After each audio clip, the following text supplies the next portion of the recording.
my favorite theory on where that term came from is from those macho radio stations, right? 98.7, nothing but rock. Oh, that's where I think it came from. I've heard that somewhere, and it always stuck with me. I'm like, it has to be that. So like, I never thought about that. Yeah. Nothing but rock. So, and every time you go to those stations, it's fucking Hinder, Fuel, Creed. Buck Cherry is probably the ultimate. Cedar. But so it's Buck Creed Cherry butt rock. has the that's the Crazy Bitch band. I hate my mother so much. Dude, she loved that song. Sung it all the time. And that song didn't come out when I was like 8, more like 15. So I knew like the ramifications of like why she loved this song. Man, I mean, Jesus. Yeah. How was that on the... Because it literally was just like, she fucked so hard I'm on top of it. Right. In the chorus. It said that like at least 5 times in the song. But I like that all the hard rock or butt rock skanks, they love that song. But they hate Lips of an Angel because he's cheating or whatever. And it's also, like... Buck Cherry is one of the most offensive band names. They're the most offensive butt rock band of all time. Unless they do an interview and they were like, well, we formed at a strip club and we just wanted to make good stripper music. I'd be like, so much respect, 10 out of 10 then. That song will always be there. Then okay, You did it. That's kind of why I give Guns N' Roses so much, like... I'm just not a strip club person. You know, I'm not that all of that is for me. I like strip clubs. I just have like way too much empathy, and there's always some girl there who's like a bit not retarded, but a bit like drugged out. You would have loved my misadventure with I'll have to bleep his name at the I'll bleep that too. And so me and him were up there, just like doing what you and I used to do, man. Our little misadventure, just hanging out, waiting for something to happen. And this guy who we know comes in with this lady and then some older guy.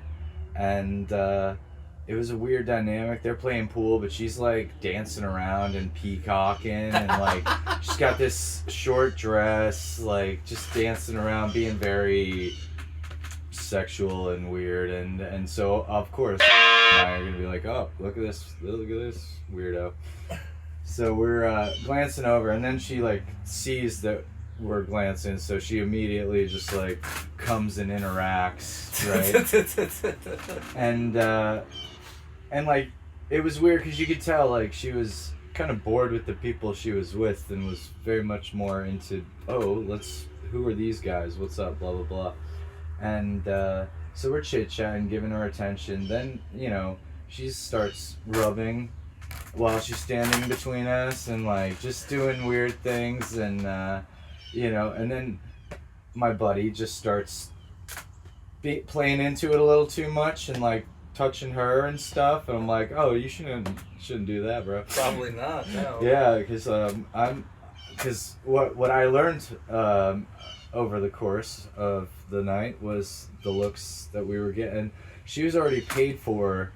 Yeah, dude. I've gone on. Not gonna say I've gone on an after hours misadventure with that guy. I don't know how he's alive. He is, I think, in part of something internationally.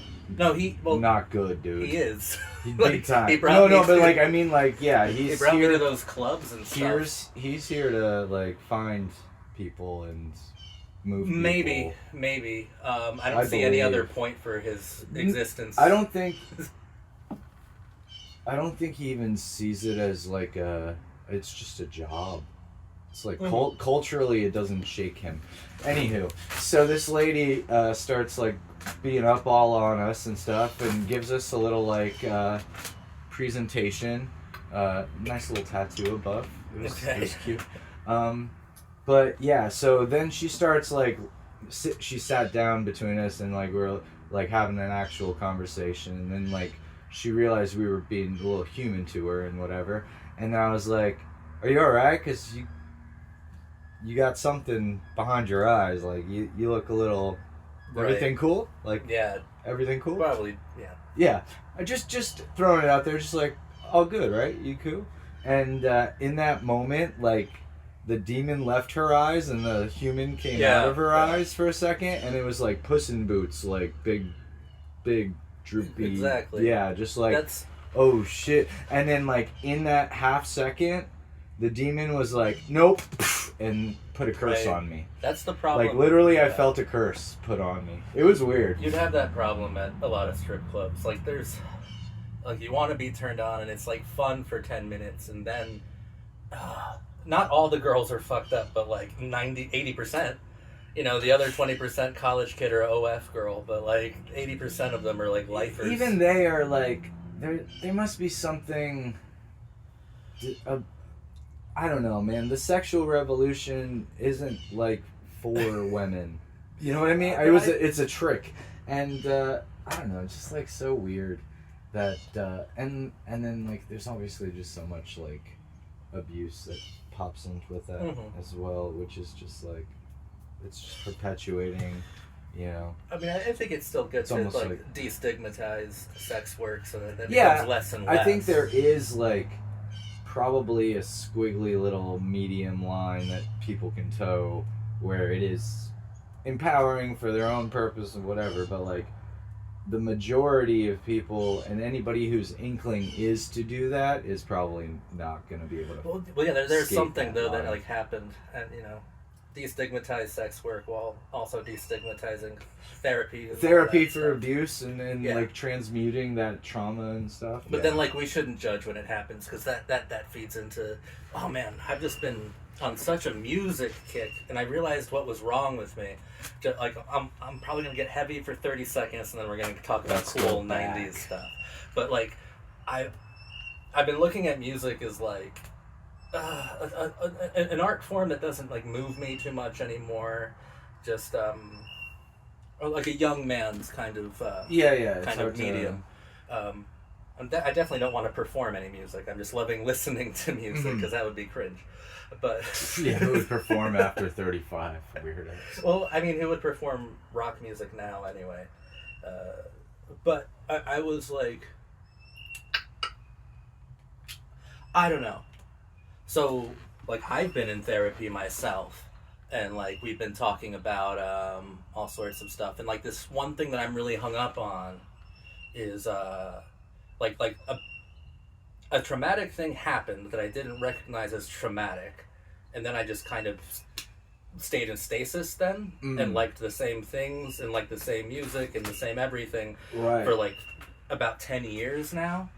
And like that's why certain art forms weren't moving me anymore, because they were like speaking to they were attacking the moment right then and there. And that moment was like, I'm just sharing myself with you. Yeah, you don't have to if you don't want. No, it could go if you think it's compelling, because I don't mind. It's just I've never really confronted. I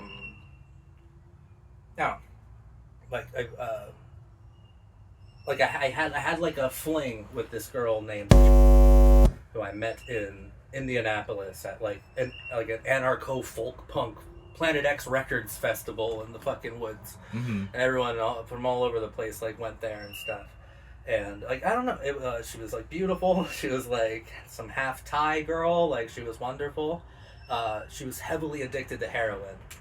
Like I remember I stayed in her tent like the entire time back when I had a lot of Riz.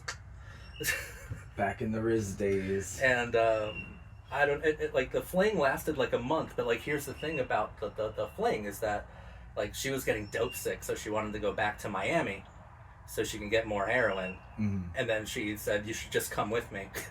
Like so she paid for like an airplane flight and everything, because like her grandmother died or something and she got a bunch of money. But went down there and I ended up, you know, doing heroin with her, sharing needles, all the bad stuff. And like she overdosed while I was there, like lips went blue and everything, but she was able to like be resuscitated and all that stuff. But I only dated her for like a month, and then I like ran away back home, because that's what I always do. I'm like a nihilist tourist. Me too. I like to like fully experience like the darker corners of like punk and like music scenes, but then I like the idea that I get to go away, like run away and go back. Yeah, I like going back to my and like for a year she never stopped reaching out to me. Just, you know what it's like to talk to me. Sometimes I just don't talk. And like one time she's like, I'm in your town, like we should hang out, and I ignored it. And then I thought about it like months and months later, and then I realized like if I wait like 3 days to respond to this text, it will be a whole year. And that would be funny, and I could probably get away with being like, I'm not doing much, what are you doing, like exactly 1 year later. Yeah, okay. But she died apparently 2 days later, and I saw that on Facebook. Like, she died of an overdose, and like, because I was saving a joke or something, or because I was like treating her as some like nihilist fancy, like a character in your story, like a character in a movie, person, more than an actual human being. And like, like we had like a little relationship, and just, I don't know, she died, and I've never been able to really process that, I guess, or process the fact that I am the type of person who will commit to the bit, dude. Commit to the bit. You gotta commit to the bit. Like, will like absolutely shoot up, and will absolutely share needles, like, and that kind of thing. And I've been tested. I'm fine. Yeah, but I think you not responding is you realizing, like, if I respond, I'm gonna go do that with her. Yeah, I probably and would. And so. But when I think back you on the rejecting it is almost like you're like using the joke as a way to mask how you really feel, which is, I need to protect myself from that. It's true, but that month I spent with her means more to me than like the 10-year relationship I was in. If I look back at love of my life, it'll be that crazy fucking half-tie junkie. But it's more, I'm sure it's more the unfinished business of it, the what ifs and the like, it didn't get to play out as much as it could have played out, and so, but like. And that story leads directly into grunge as an entire movement, right? Like, it didn't get to play out all this stuff. Oh, it didn't. No. But the stuff that I was dealing with there, I didn't have the proper tools to engage with it directly. You know, like my punk music wasn't interacting with it. Punks are good for a lot of things. We're not about talking about addiction. Feelings. Yeah. or feelings, really, unless like.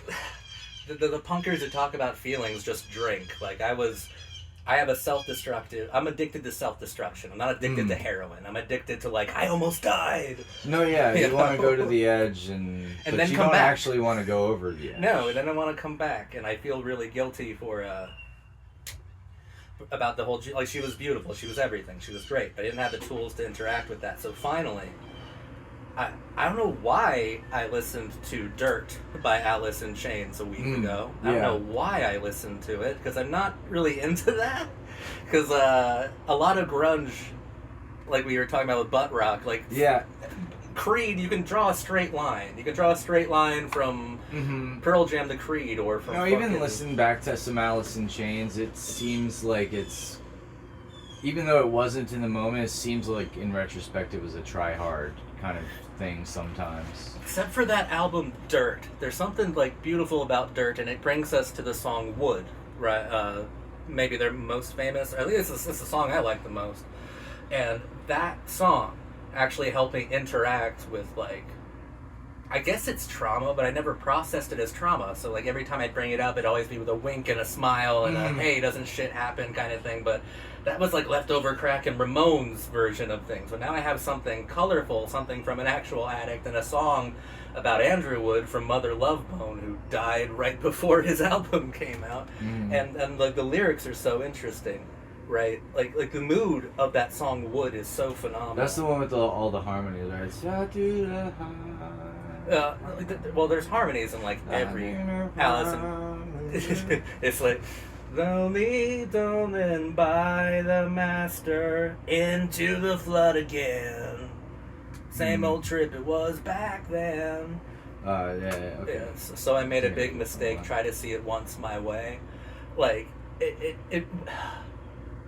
Dirt is a perfect album because it's I don't really like the first Alice in Chains record with Man in the Box. And no, that's the reason I listened to them, because my greatest pun work ever had to do with Alice in Chains, and you were there. You were hanging out with that one chick, and she was like my boyfriend or something loved Alice in Chains. But then later on she said that he was dead or something. So I was like, oh, was he the man in the box? And it's my best pun work because it's so inappropriate. It's courageous. She could have fucking... she could have fucking, like, left that conversation. Was that the electrician girl? Yeah. Oh, yeah. Yeah. She was at the comedy show the other day.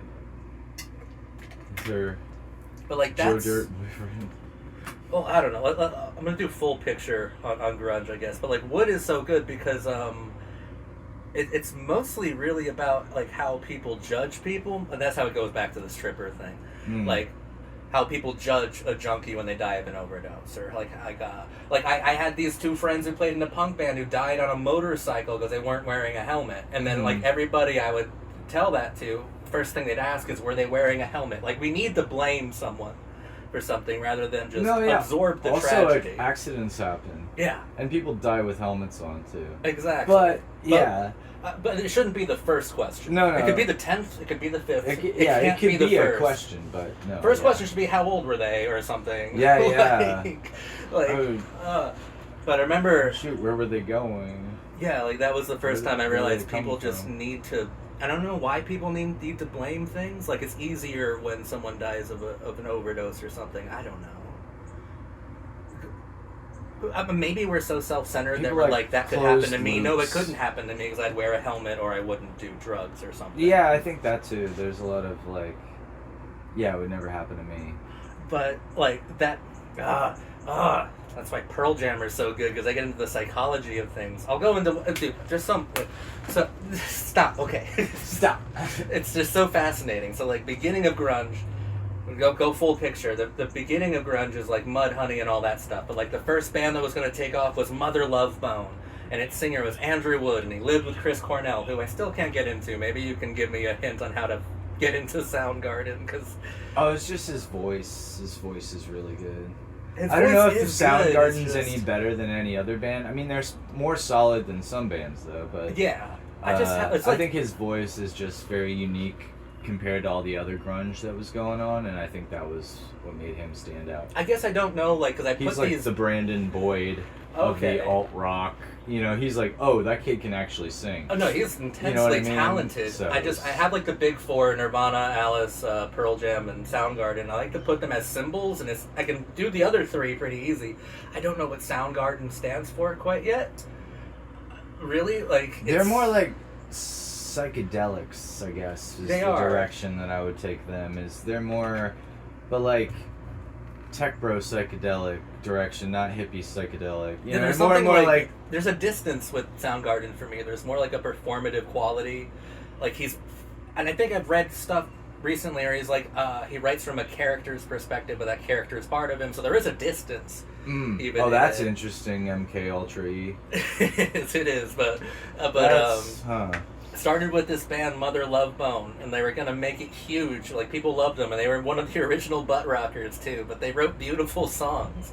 They were great, and like at 24, the lead singer died of a drug overdose. And Chris Cornell calls that like the true loss of innocence for Seattle. Like after that, like basically grunge was born out of a heroin addiction, and everything that followed. Well, that's interesting too. Like, where did the heroin rise come from, especially in the Northwest?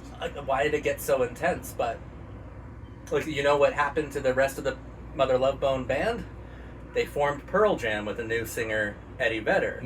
So like, while Alice in Chains I think is music for junkies, for those who have addictions and demons, Pearl Jam to me is like survivor music. No, it is the it's almost like the jocks of the grunge movement. It's fair.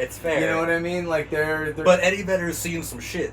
yeah, but they're like jocks who've seen. They're like straight edge almost, but not like outwardly straight edge. But like they would be like, no, I don't smoke. You know, like they're that kind of is especially more their fans and like. Well, they're like the left-wing bros. Yeah, that's it. They're like the Hassan Pikers of the fucking group. But I kind of love their politics, too, obviously. It's pretty... Must have been pretty fucking radical in 92 or 91. Him doing his songs about how he hopes that gun owners come to harm. Or Jeremy, I make fun of that all the time. Dude, that's very interesting that came out like before school shootings. I was about to say, that might be the first examination of gun violence in schools. Like, that's the first actual one. And his... I mean, not before all school shootings, but before it is still a school... It's a school rising. shooting. Yeah. It's a school shooting, all right. And, like, his interrogation, his ruminations are still valid today. Like, it's still like, oh, you actually, went deep. what was wasn't one of the names of the kids in from that shot up Columbine, wasn't one of their names Jeremy? Oh, it was Eric and Dylan. Dylan, okay. Eric. But that was like the first real investigation of it, and like it still works. It still works, and it's still a valid one. Interesting. But I like the idea of Pearl Jam as survivor music. Like, Pearl Jam's the band you either mature into, or they're the band for people who've lost people to the darkness.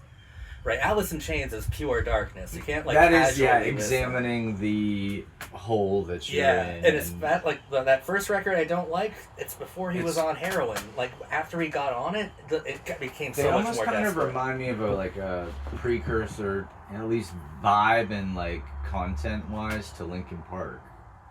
Like, that kind of... The dual vocal thing going on, too. Yeah, but, like, even more so just, like, the exploration of, like, that darkness that, like... Yes. I feel like that's an insult to Lane Staley, though. Lane puts Chester to shame. No, right? yeah. Like, no, I agree. And, like, but I think where Linkin Park was trying to hit was that same hole that they were actually down in a hole. They were playing, that's the song I was thinking of. It's a great one, too. It's on the same record. But yeah, Linkin Park was just, like, boxing and selling that, whereas Alice in Chains was, like, in it. Which isn't to take away from, like, I guess, Chester's pain, even though you and I have hurt feelings about Chester.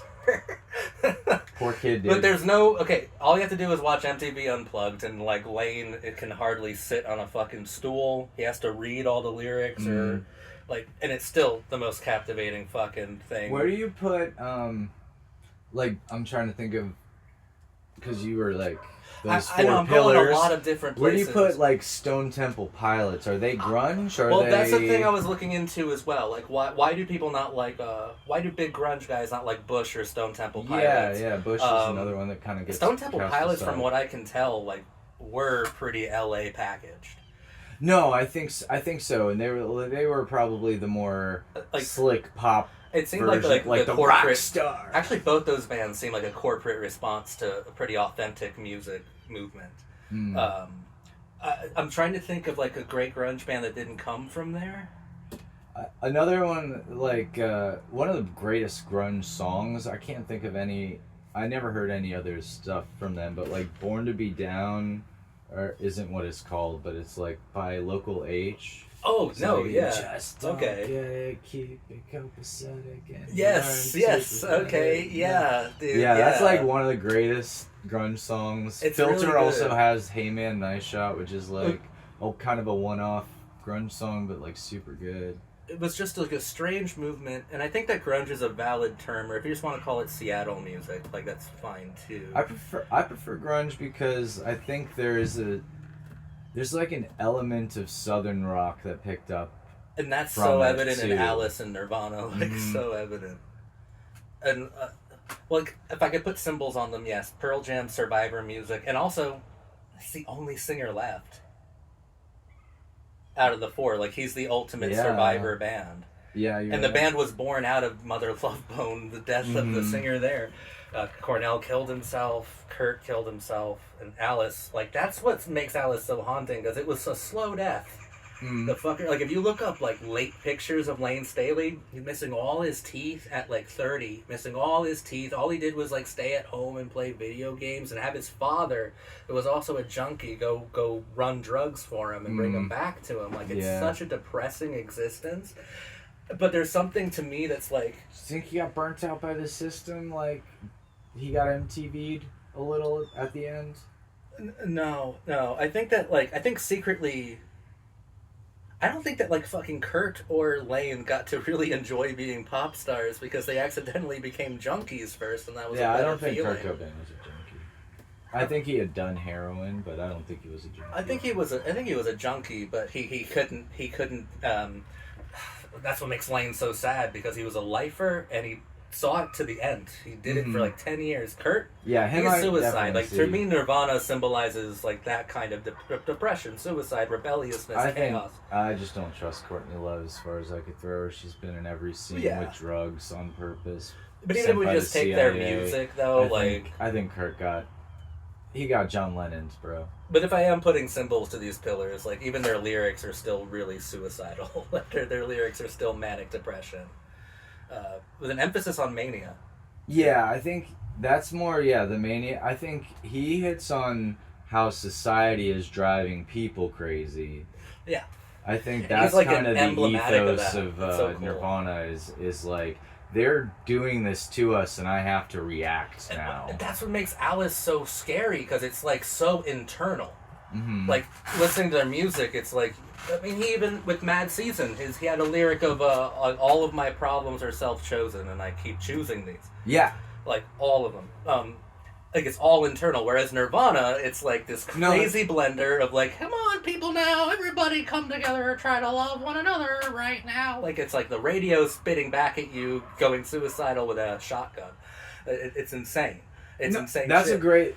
That's a really good, I don't know how smart you did that, but that was crazy. Okay, so it's taking the come on people now, shine on your brother, and it's fun mirroring that shit back. That's exactly what I was saying. Yeah, that's brilliant. That was exactly, dude. They're super important. They're memeing the culture, and then that provided the meme of a meme, which is where we were for the past 20 years or whatever. I feel 10 times healthier and more confident than I did a month ago, just by the initial onslaught of Alice getting to deal with the trauma in really dark ways, and then finally trying out Pearl Jam's catalog and being this is this is what maturity and progress sounds like. This is what confidence sounds like. They did it.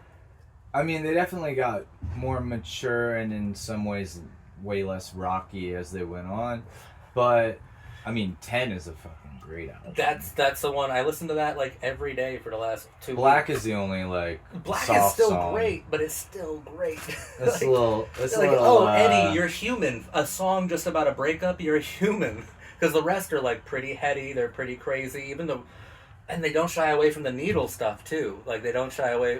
The first song they talk about it. In the last one, there's I don't know if it's God and his wife or just some guy and his girlfriend looking over a balcony driving the needle down, down, down, deep, deep, deep. Mm. Dude, it's fucking nuts. He's crazy. I just feel so much better because I found music that actually treats that. And when I was younger, I didn't have a need for Pearl Jam or Alice in Chains. That's probably what I found so cringe about people who liked them so much. Why are you listening to that? Have you never, you ever tried to, kill yourself or use heroin or do it? Why are you so vibing to Rooster? Did you ever in Vietnam or something? No, yeah, it was what do you know about it? Yeah, it's way too dark for a 12-year-old to be really into. That's so true, and we were about 12, even younger when that shit came out. Yeah, but I remember people first getting into everything when they were 12. There's no way a 12-year-old understood half the songs on 10. There's just no possible way. Because even I have to look up song meanings for some of this Pearl Jam stuff, because I know it's about something specific, and then I get a cool article. And he was woke before it was cool. That second album had the song Against White American Males. And I'm fuck yeah, Eddie. What a G.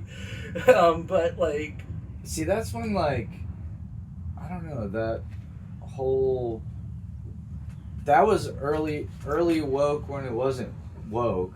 It was just liberal. It was just no man, freedom and people matter, and that was I don't know, man, that 90s liberalism was on point for a minute there. on point. It wasn't implemented, but our vibe was right. But then, like, what are you supposed to do, right? Like, we'll go into politics for a second. Then I want to go back to grunge. But, like, let's go into politics for a second, because Black Rock came out with, like, yeah, they're just... Well, what do you do with your liberal values? Like, I'll always believe my liberal values of, you know, basically, I'm going to sound like a pussy, but, like, pro-feminism, anti-gun, pro-trans, pro-LGBT, all that civil rights-y shit. But, like, what do you do when BlackRock decides this is profitable? We're gonna, like, implement it in every corporate place. Like you can't be anti those things simply because, well, BlackRock guy came out recently and he was like, the DEI initiatives, yeah, we were like forcing those artificially, like, to try to do something, and he was like, but it turned out not to be profitable, so we're rolling back on all that, which the conservatives take as DEI in general is a psyop, but and like technically Black Rock was trying to make it a psyop, but what happens if you, like, before the psyop you believed in the psyop? Like, I'm not going to stop believing in those things just because Black Rock tried to exploit those things, right? No, I think I think people should take a real big message from, that human rights issue wasn't profitable, we're pulling out. Yeah. That's who we're dealing with. That's it's not ever about human rights, and that's kind of what I was, like, ranting about Black Lives Matter the other day. Like, it's funded by people who do not give a shit about Black lives. But then you're in a rock and a hard place, because at least, like, that's a loud group of people speaking about things that are important to you. So, like, what do you do? Right, yeah, well, it's like, it's never the movement spark. It's never the ethos of the people who began it. It's always, once they're selling it to me and pushing it on me, then it's like, beware all these people. Like, if you talk to old 90s gays and lesbians, they're really not into, they just added some but there's like QAIA something, but missing the indigenous women something. There's 2 Q's now for some reason, and and then there's a plus at the end, which I thought was, the whole thing was just, that's the plus. Why we still have a plus at the end if you're gonna have 20 letters? And I'm just, you're missing you're losing what you actually intended to do by, they're corrupting your cause every time they get onto that stuff. It's like, yes, all you people have valid feelings, but then, I don't know, indoctrinating or making rules based on these things only further divides us. It doesn't actually include people. It makes us distinguished rather than inclusive. Yeah, but does that make sense? But those same lame gays, like, they're the ones that want to just be LGB and ignore the idea that there were trans people at the beginning of this whole thing. No, I agree. Like, they're not just anti the I and the A and all the other letters. They're also really anti T, I'm a big and that's Q the problem. fan. Or just H for human. Yeah. Like human. I just... Let's stop caring. Well, the thing is, like, gays aren't a this or monolith. that. There's definitely Republicans. A lot of Republicans. Oh, for sure. That's what I'm saying. These, like, a lot of these 90s gays are Republicans. Yeah. Which, it's interesting. I don't know, man. But not because they're, like, actually conservative, really. It's because a lot of them probably were just so, oh, you're ruining this thing we worked so hard to build, and, like, now we used to be like, oh, we can't wait to have the gay people in the community because, like, they're gonna make the prices go up, they're gonna open up a store that everybody, there was a stereotype that they acquired that got changed, and then it got changed back, and I feel like I'm okay with them being skeptical of, like, it's everything but trans. I'm okay with them being skeptical of. Mm-hmm. It doesn't require too much sacrifice or punishment. But what I mean, the trans thing, dude, they were at Stonewall. They were at they helped, like, get I guess same-sex marriage. Yeah, my real point was that all these things, as soon as they gain momentum, get taken over by something that wants to profit off it and actually take it away from the direction it was intended to go, so that they can make profit off of it.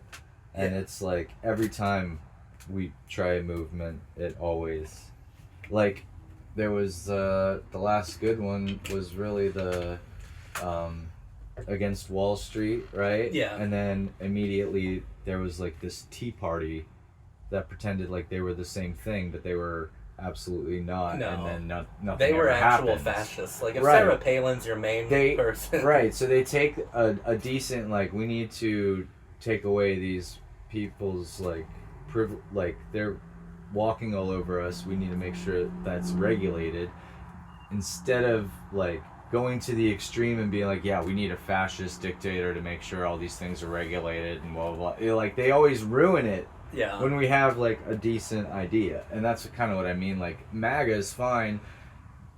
This place that they've come to, no, is not what anybody who started that movement intended. You know what I No. mean? Like, going to war with 3 other countries doesn't make anybody who started that No, movement like, happy. it's insane. So right they now. always ruin whatever you guys start. It stinks. But, like, I I'm guess not saying don't start shit. the point of that is just, like, I know that I know BLM and most progressive, like, gay movements have been co-opted. It's just like, what are you gonna do? Well, you Just gotta be nice to the people you meet, man. I know, I know, but if you want to, like, get involved politically somehow, the whole system's just so corrupt that, like, No. you're just gonna have to. I was just watching Whitney Webb on Jimmy Dore talk about how basically everything in the government of Ohio at this point is like privatized. And Les Wexner, our friend of Jeffrey Epstein, over the past 20-some, 30-some years, has been slowly taking over city by city, county by county, council by council, these, and then like affiliating them with these private industries who all actually are under his umbrella. So he basically owns how the state of Ohio functions. This one guy. Right. Which is, dude became a king of a kingdom. He has a kingdom now. What the fuck? They're all serfs in his kingdom. No, I know. And what are we gonna do about it? I know Trump's beefing with the Pope, so he's posting AI pictures of himself as Jesus healing the sick. Oh, cool. Yeah, prove it. Also, who the fuck cares about the Pope anymore, man? Dude, What is it, 1743? Get out of here. The Pope was just like, hey, the Iran war is not cool. Yeah. Like, the most milquetoast take a Pope has ever had. Also, yeah, hey, I thought you guys were into, like, crusading. I thought you guys were low-key behind all of this. But then to Trump's followers, I thought you guys were, like, high-key into Christ. Like, you don't mind that your president is literally calling yeah, but himself not Jesus. the Catholic Christ, the real one. But still, that doesn't The matter. Catholics are weirdos. They're Satanist Christians, according to Protestants. Yeah. So, Oh my god, that's ridiculous. So, okay. We can move inside or do whatever you want. oh no, we can just keep talking and we'll make it all audio. Okay, Who cool. cares? I feel a little bit more relaxed, I think.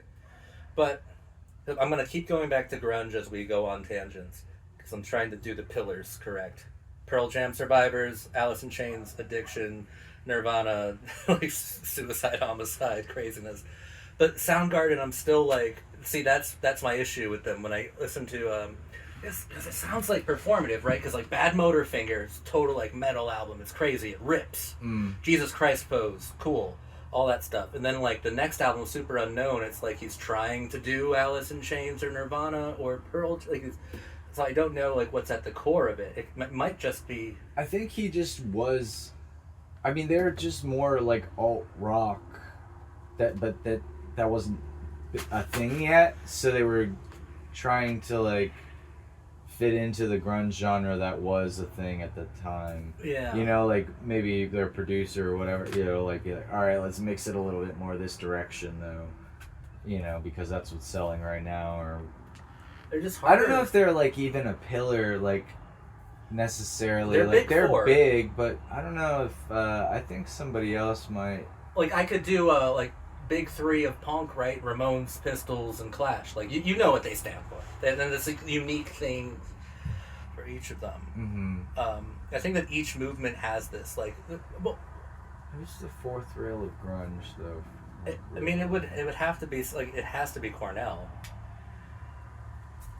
Yeah, I gotta think on that. I would say Alice, Nirvana, Pearl Jam. I agree with your first three. I don't think there's any other band that would compete there. Not Screaming Trees, not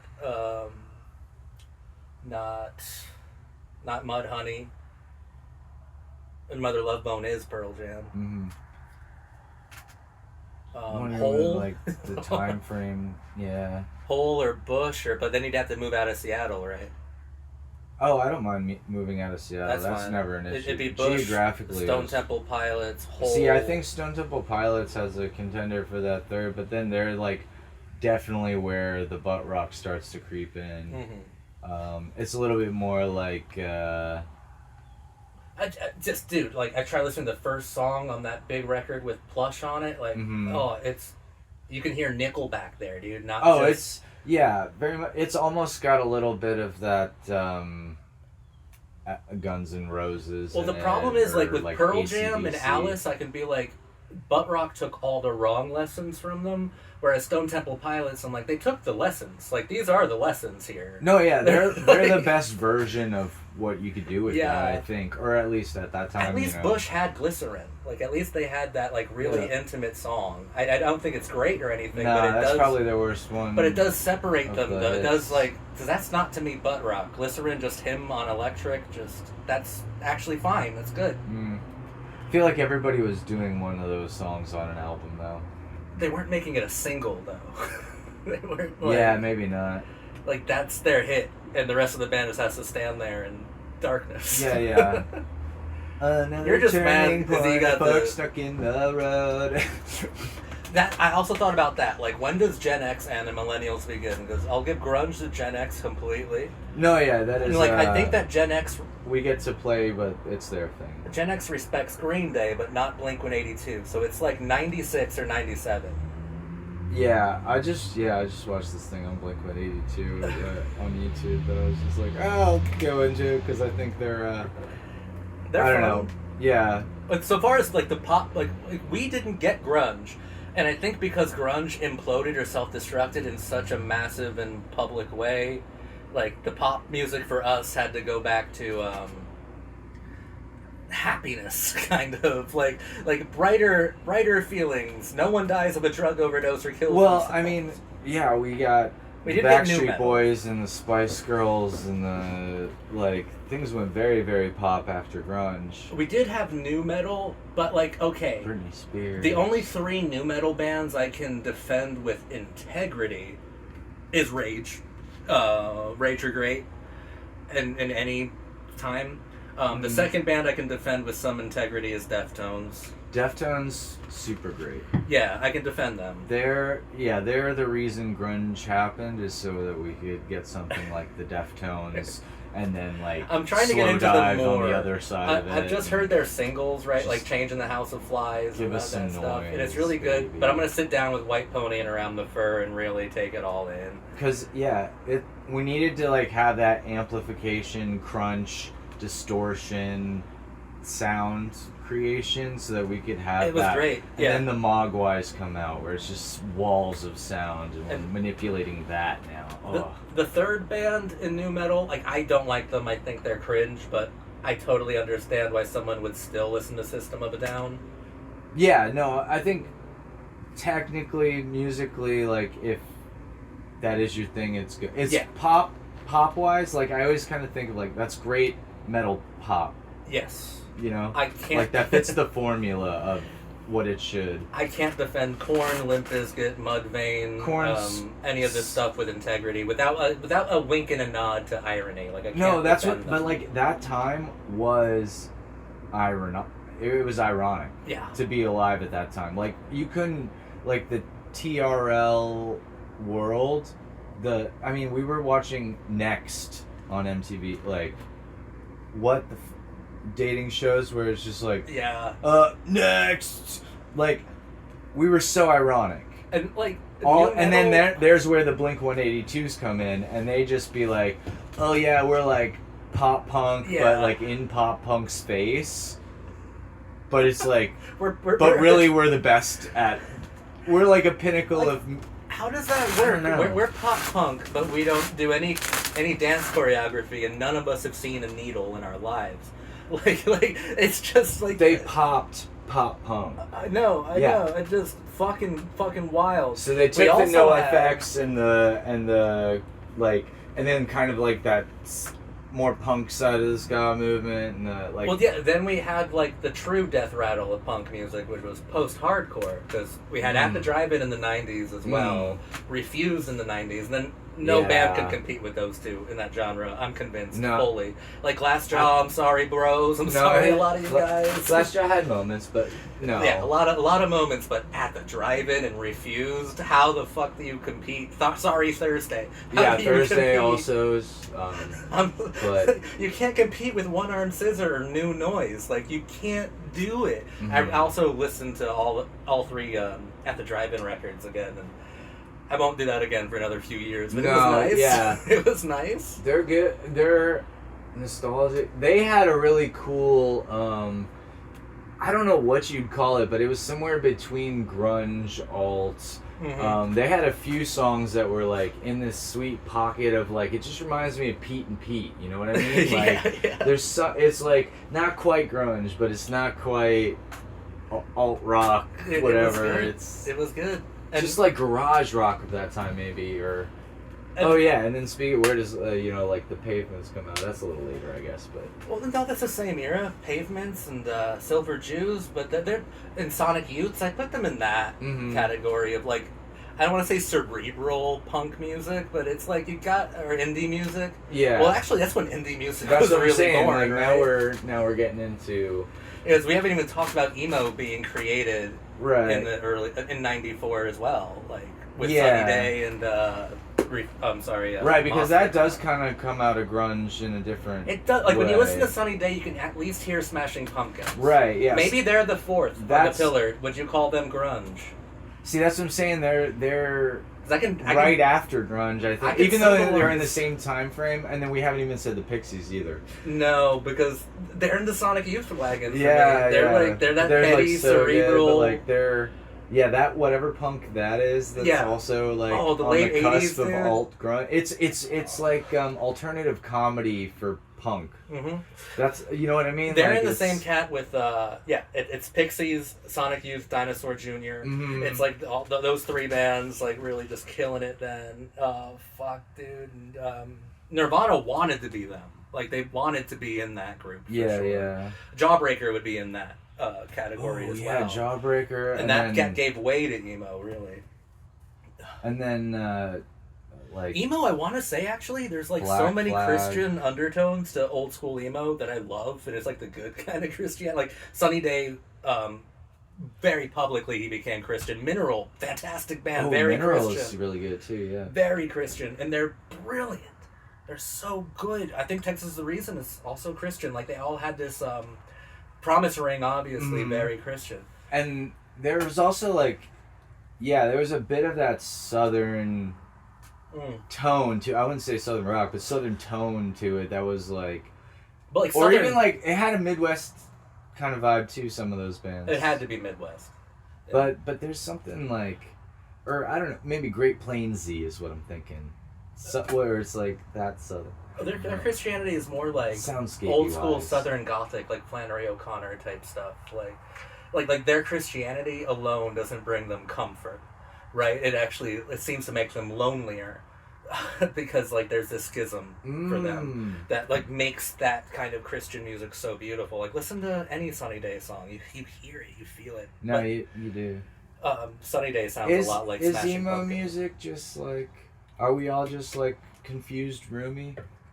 Like Maybe. we're trying to love God, but we just pretend we love girls. Because let's go to like the core of emo. It was born out of the straight edge movement. I want to give Ian Mackay a lot of credit. Yeah, I was gonna say, like, we gotta mention. Gotta give Guy Picciotto too, and the two of them coming together for Fugazi after Rites of Spring and Embrace. Like, they basically created emo music, and obviously a lot of fucking like straight edge people. Not Ian, but a lot of other straight edge people latched on to Christianity and evolved it into it. Ian famously, like, the first song on every Minor Threat record is Filler, which is, it's in your head. It's filler! Like, so he was anti-God because he thought that was also a drug. Very Marxist of him, if you ask me, which is pretty neat. No, I think he's Marxist adjacent at least. Yeah, but still, I wish we had a band that will only charge $7 a show, no matter what. Like, it just... Like, that just speaks volumes to me about the integrity. I'm gonna open a venue where there will be at least one show that's always affordable. Exactly. Like, that means so much. I don't know. I mean, they definitely realize that, actually. Like, we make fun of Stephen King and stuff, and, like, hardcover books are really expensive, and they're, like, $30 for a new hardcover, and he's like, make it $29. I don't write for rich people, and that sounds stupid. Yeah. That sounds like, what's $1? What's $1 when you sell 2 million copies your first week? It's $2 million. That's a good point. It's like, fuck, Steven. I thought you were sounding like an ass, but yo, you took $2 million away from them and technically gave all of your fans $1. Like, it means a lot to me when that happens. Yeah. There's always an opportunity. But Smashing Pumpkins, I can at least do a symbol if they were the fourth pillar. Yeah, what's their symbol? What's going on? I think they use shirts. We've been talking about music for like 2 hours. You've been missing out. Oh, man. Not 2 hours, Well, it feels like it. You squished 2 hours in a wonderful conversation. Smashing Pumpkins, what would their overall symbol be? They would fuck up the pillar, though, because he's alive. Yeah. No, I need Pearl Jam to be the survivor pillar. Well, there's two pillars stand of the 4 pillars. It's like the Parthenon or whatever. Like, what feeling do you get when you listen to Pumpkins, mostly? Oh, yeah. What kind of symbol? Mall goth. Yeah, I get theatrical. Yeah, theater kid. Maybe they're the theater kids of it. But Cornell was theatrical. I'll give that to him. For being so anti-Rockstar, every Soundgarden video has him with his shirt off. Yeah, like, I know. Being like, ugh. That's why I compare him to Brandon Boyd. Fair enough. Symbol meaning, like, I've been really into grunge for the last 2 weeks. And, like, Pearl Jam to me are the Survivor band, Alice in Chains, Addiction, Nirvana, Self-Destruction, Chaos, really. And the fourth one was going to be Soundgarden, but I'm having difficulties thinking of what they kind of encapsulated. Yeah. You know? I think Smashing Pumpkins does encapsulate a similar direction, but I don't know how to describe it. It's just like more colorful, more full, more like saturated. Like all that other grunge is a little more stripped down, a little bit more like rustic. Like, yeah, Rust is a very grunge kind of vibe, but those bands are I feel like are like in full Technicolor or whatever. Does that make sense? No, it does. I don't know. Smashing Pumpkins, they have more of a philosophical through line than Soundgarden for me, though. And they're more emo for sure. Yeah, well, I think Sunny Day sounds just like them in a certain way, in a lot of different ways. Billy Corgan's voice will always catch me off guard if I haven't listened to them for a while, dude. I wish. I love that he, like, low-key lost his mind the last 20 years going on Alex Jones all the time. Oh, he's Billy Corgan? desperate to stay relevant, man. Yeah. Well, every interview I see with him, he's saying that, you know, he's responsible for this or that thing, like, he created grunge or... Yeah, no, he's just, the only one left, so he's trying to plant his flag in it. Meanwhile, Eddie Vedder's just chilling on some farm somewhere, probably. Well, no, he's not. He's like vegan. Be Just the be a grunge farmer. guy. Yeah. Not worried about the But fame. I'm fully Eddie Vedder pilled. I think he's fucking cool now. I used to think he was cringe. I'm waiting to be Bono pilled. I want to be Bono Dude, pilled. So Bono's bad. out, dude. I know, Look, but I if want to get into they're it. obviously British intelligence. If they were actually from Ireland, they would have been called me as well. I think that's another piece of my best music criticism was when we were listening to fucking You Get What You Give, and I called it the greatest U2 song they never wrote or something. You only get what you give. I hear Don't let go. The greatest U2 song they never wrote. Yeah, dude, that's exactly what I think There's they're that. going for. Yeah, too bad somebody else got it. But I think grunge was super important. Unfortunately, they only got it one time.